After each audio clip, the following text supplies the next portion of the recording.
Ya está con nosotros Cristian Valdivieso, no necesita presentación, tiene cortina propia. Cristian, ¿cómo estás? Bien, Bienvenido. Connie. Hola, Claudia. ¿Cómo estás, Cristian? Aquí, día lluvioso. Es bueno que se acumule agua, a pesar de que genera varios estragos en la sociedad, pero cuando nos falta agua, nos angustiamos mucho, porque eso habla muy evidentemente del cambio climático, pero cuando tenemos agua, necesitamos, el tema es que tenemos que cuidarla y guardarla, y ojalá tengamos buenos embalses. Ya, y ese es uno de los problemas. Ese es uno de los que problemas. hay una parte de esa agua que no se va a poder guardar porque no hay suficiente embalse para poder acumularla. Oye, pero vamos a hablar de ese tema. temas que no se tienen que ver con agua, pero sí con tierra y con terrenos y territorios. Con tierra y agua, Estrecho de Magallanes, ojo. Sí, también Estrecho de agua y todo Magallanes. eso. Pero tenemos, bueno, que la verdad es que viene sorprendente que esta semana la agenda internacional ha estado presente en distintas esferas. En Europa, ¿no es cierto?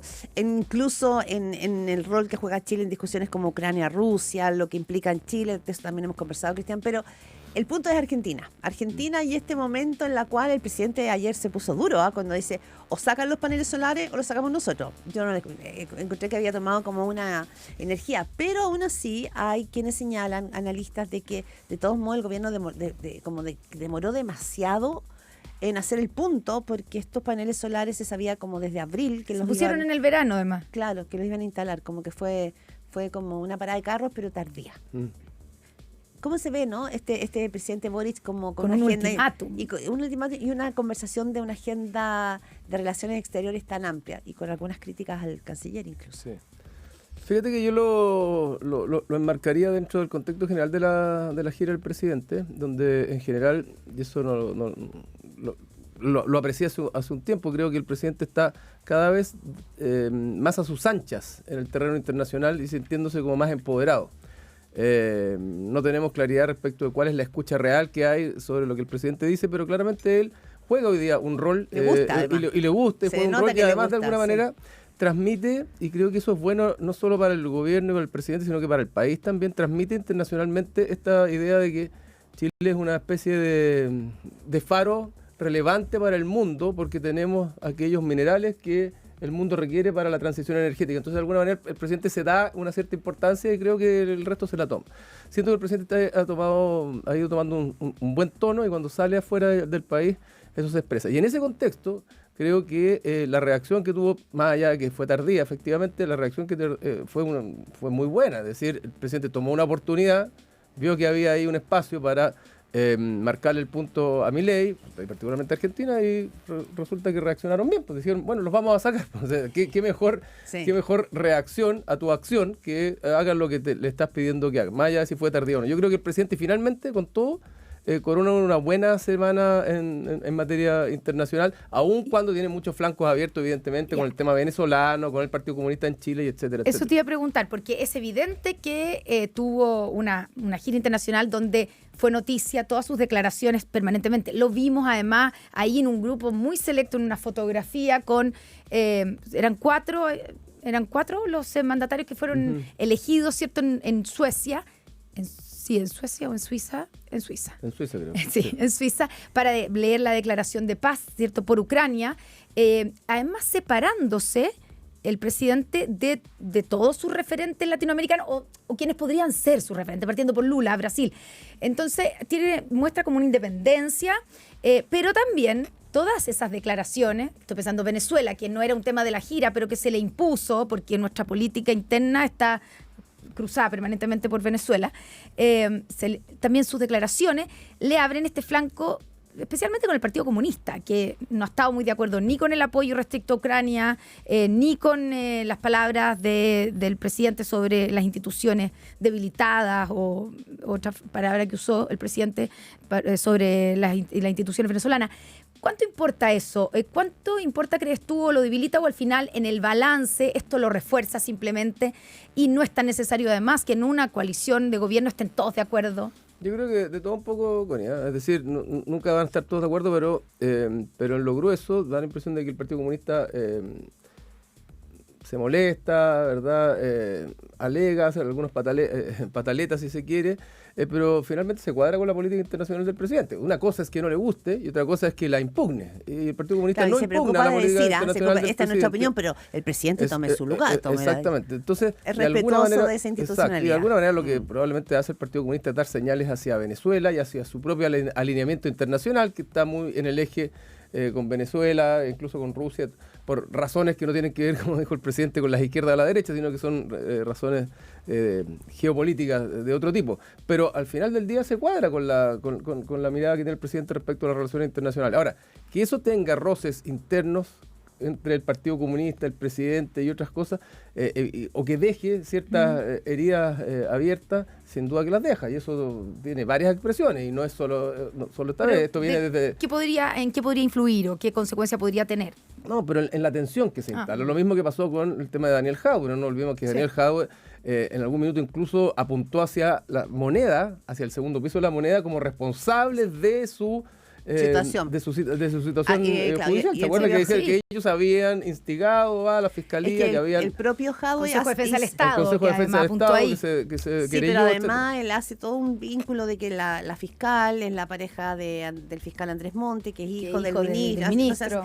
Pero el Partido Comunista al final del día con esto logra reconocimiento, conocimiento y posicionamiento para sus grupos, y al final, sumando y restando, al Partido Comunista no le ha ido mal, y le está yendo cada vez, y al final cada vez le está yendo mejor, y por lo tanto ahí el negocio pareciera ser que termina siendo igual rentable para el PC. Sí, Cristian Valdivieso, tú no solo las encuestas que vas sacando siempre, sino que vas teniendo un registro, y te lo pregunto así, me imagino que para la ciudadanía el rol de la justicia es muy relevante, así como es importante qué tan efectivos son sus gobiernos, qué tan eficientes son sus parlamentarios, también es qué percepción tienen de la justicia. Y en estos días tenemos una discusión bien compleja que a lo mejor la gente no le va siguiendo la pista a todo porque se han ido ampliando, pero el tema de los nombramientos de los jueces empieza a ponerse en la mesa de nuevo.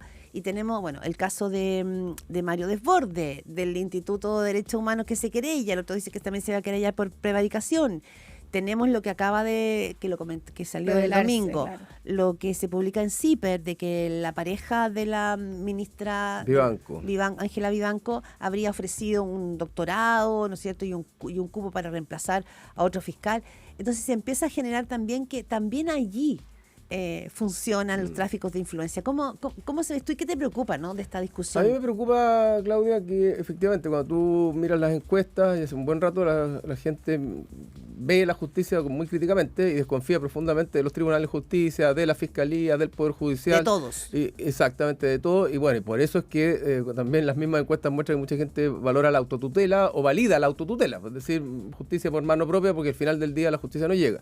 Por eso también es que los índices de declaración o de ¿cómo se llama? Cuando tú vas a hacer de denuncias de fiscalía han caído significativamente porque la gente deja de denunciar porque desconfía del sistema judicial. Entonces me preocupa eso porque al final del día, si la gente siente o se instala la idea que la justicia es una justicia que no funciona, que está al servicio de ciertos personajes y que está de alguna manera orquestada o maquillada por otros, bueno, finalmente eso genera una ruptura fuerte del tejido social y eso es muy, muy dramático. Entonces es un problema y es un problema grande. Ahora, dicho eso, también es cierto, y eso lo hemos escuchado de ciertos juristas que manejan información de distintos países, que Chile dentro del concierto mundial no es uno de los países que tenga una justicia coaptada, ¿verdad? Y que tiene grados importantes de independencia respecto del poder político.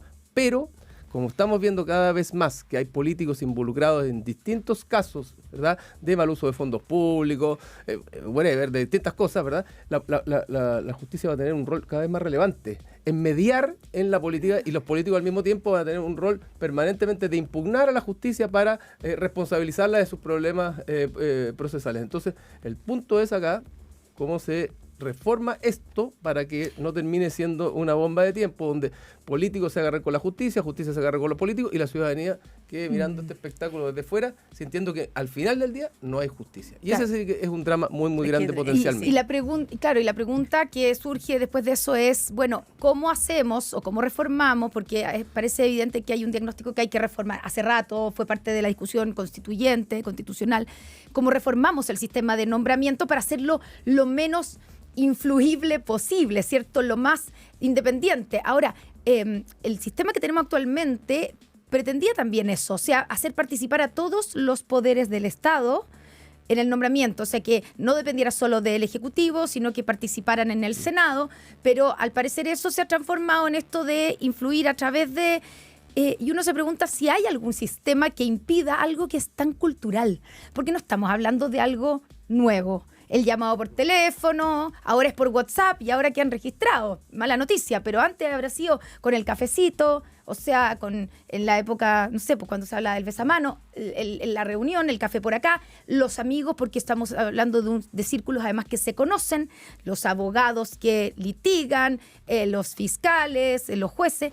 Entonces hay una cosa cultural que no sé si se puede modificar con leyes. Probablemente eso no se puede modificar o sea, yo creo que se puede modificar... Eso del llamado al amigo, claro, para influir por otro. Hay una cosa cultural que no se puede modificar con leyes, pero sí se puede propender a mayores niveles de transparencia. Lo que no puede ser subiendo el estándar, vas obligando a esos cambios de conducta. Exacto, lo que no puede ser es que estas especies de operadores que hay entre medio, de brokers que van ofreciendo negocios a los jueces para que apoyen ciertos nombramientos, sea algo totalmente y que no oscuro, sabemos en cuántos casos resulta. Y no sabemos en cuántos casos ocurre. Pero dicho eso, la idea de que participen distintos poderes del Estado en el nombramiento no es una mala idea, y en el mundo se valora eso porque es lo que permite que haya ciertos niveles de balance y contrabalance respecto de los nombramientos. Sí. Porque pasar a un sistema deliberativo o donde la sociedad elige los jueces, eso sí que lleva un riesgo de politización absoluto de la justicia. Imagínate lo que podía hacer. Y los jueces se convertirían algunos países que han propendido a que la gente elige a la justicia por medio de elecciones y otras cosas. Eso es una locura también. Entonces, el punto es cómo ordenamos un sistema para hacerlo más transparente, donde efectivamente los distintos poderes del Estado participen. Antiguamente, perdona Claudia, con esto cierro, antes de la reforma del 97 creo que fue, el nombramiento venía la Suprema y después nombrar al presidente. La idea de incorporar a un tercer poder del Estado fue para darle más balanceo, ¿verdad?, al nombramiento y más ponderación a los distintos nombramientos que hay. Entonces no es una mala idea, el punto es cómo se está aplicando al principio, creo yo, y eso es lo que hay que reformar. Hay dos cosas de lo que tú dices, Cristian Mauricio, que me parece súper interesante destacar. Primero, cuando el argumento de muchos es que Chile tiene una mejor justicia que cualquiera de nuestros países de América Latina, yo diría, sí es cierto, pero también es cierto que hasta hace muy pocos años se decía, mira, en Chile es solo un país de tránsito, por aquí el narco no, nosotros no somos un país exportador aquí, ni un país productor. Y la corrupción tampoco. Y la corrupción tampoco. Y la verdad es que los tiempos de la política hoy día, los tiempos de los fenómenos de crimen organizado, de cooptación de las instituciones del Estado, son tiempos muy breves, no se demoran décadas en llegar y de pronto no la vimos venir. Entonces creo que ahí hay un tema bien importante por poner sobre, como en la discusión, como, ojo, hoy día no es lo mismo mirar por espejo retrovisor que hay que ir mirando para adelante. Absolutamente. De hecho, el hecho de que estemos mejor que otros países de América Latina no nos hace inmunes a que no seamos cooptados totalmente. Y además, los mismos expertos te dicen que estamos mejor que América Latina, pero hemos ido descendiendo en el ranking de independencia. Es decir, efectivamente estamos camino a un problema que si no nos hacemos cargo, va a ser una bomba de tiempo también.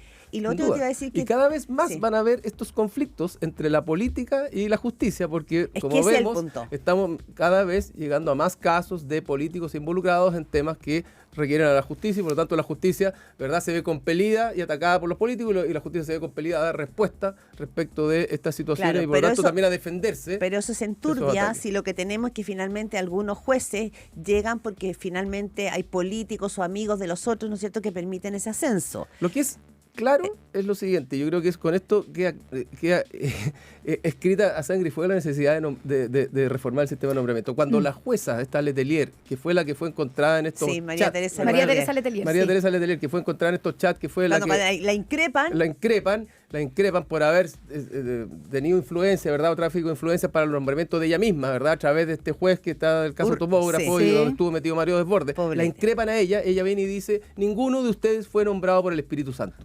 Es que esa frase es magnífica. Punto final, es decir, lo que está diciendo aquí, este sistema de nombramiento la primera piedra nos favoreció a todos, y por lo tanto está absolutamente viciado. Entonces, desde ese momento, si nadie ha sido nombrado por el Espíritu Santo, y de alguna manera el Espíritu Santo opera, ¿verdad?, en los inframuros del Poder Judicial, bueno, hay que reformar esto.